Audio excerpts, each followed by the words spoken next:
it's really interesting because, and this is a term that's been used, it's the most disappointing season in franchise history. Not the worst season as far as wins and losses, because that doesn't always dictate what a season can bring. But when I say that and I say, hey, this was the most disappointing season, what does that mean to you?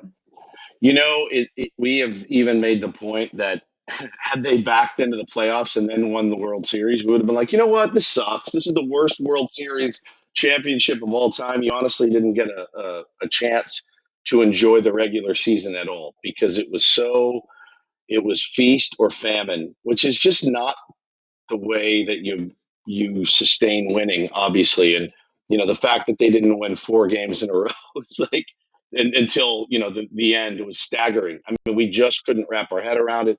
Jessica, we had some of the smartest baseball minds in the country. People like Eno Saris, he does a weekly on our show, and he's the best. He was telling us in May and June, hey, don't worry, like they're going to regress to the mean.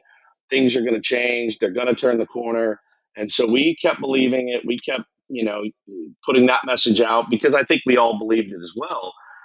And then when it didn't happen until September and they were already out of the race, we were like, "You've got to be kidding me!" Like it was shocking. It's still shocking. And there's some lifers around town, 50+ years of fandom, and they're like, "Hey, you know what? We've seen worse teams." And I'm like, okay, that's fair. You've seen less talented players. But I don't know what's harder, like seeing less talented players giving their all or seeing really, really talented players not be able to come together to win, 88, 90, 95 games, which we all thought they would.